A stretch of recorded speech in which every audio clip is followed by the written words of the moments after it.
Hey everyone!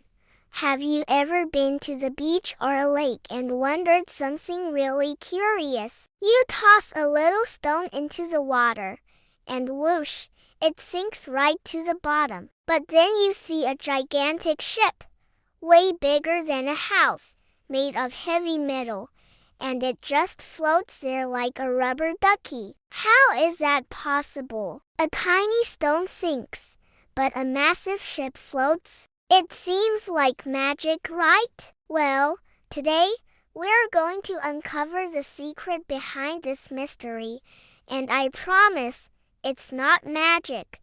It's super cool science. So, what's the big secret? It all comes down to two main ideas: the shape of the object and the amazing power of water. Let's start with the shape. First, let's talk about our little stone. Imagine you have a ball of clay. If you squeeze it into a tiny, tight, solid ball, it feels really heavy for its size, doesn't it? That's exactly like our stone. It's solid all the way through. It packs a lot of weight into a very small space. When you drop it in the water just can't hold up something that's so heavy and so small. It's too dense, so it sinks straight down. Bye-bye, stone! But a ship is a whole different story. Even though it's made of super heavy steel, which is way heavier than stone, the builders are very clever. They don't make it a solid block of steel. Can you imagine a giant metal brick? That would sink even faster. Instead,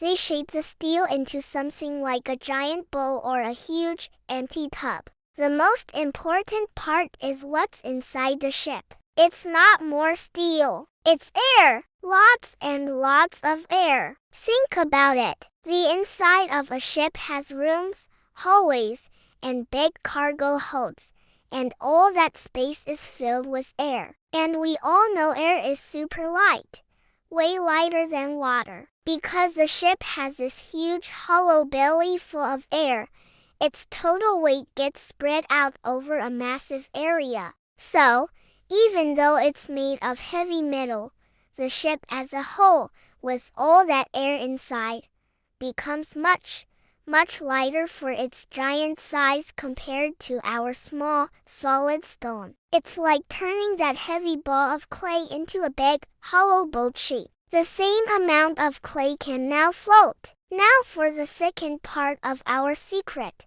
the incredible power of water. Water isn't just sitting there. It has a special power called buoyancy. You can think of it as water's pushing up power. When you put something in water, it has to push the water out of the way to make room for itself. You can see this if you get into a bathtub. The water level rises because your body is pushing the water away. Now, the water that got pushed away doesn't just disappear. It wants its space back. So, it pushes back up on whatever is in the water. This upward push is buoyancy. Let's go back to our ship. Because the ship is so enormous and has that wide, bowl-like shape, it pushes a massive amount of water out of the way. We are talking about a huge volume of water, and all that water pushes back up against the bottom of the ship with a mighty force. Because the ship is big and hollow and spreads its weight out,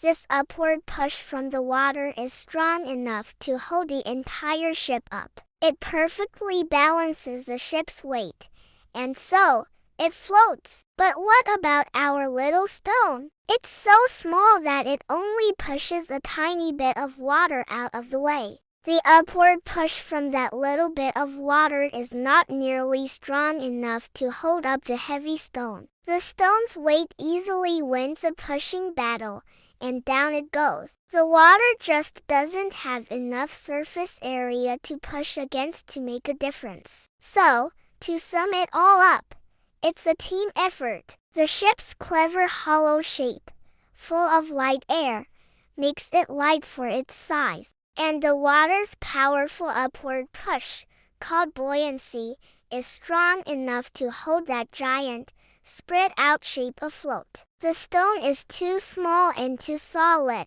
so it loses a battle against gravity and sinks. Isn't that amazing? Next time you see a boat or a ship, you'll know exactly why it's floating. It's not magic. It's just really smart design and the awesome power of water working together. Science is all around us, in the coolest places. Thanks so much for joining me to solve this mystery today. If you had fun learning with me, don't forget to hit that like button and subscribe for more fun science adventures. See you next time.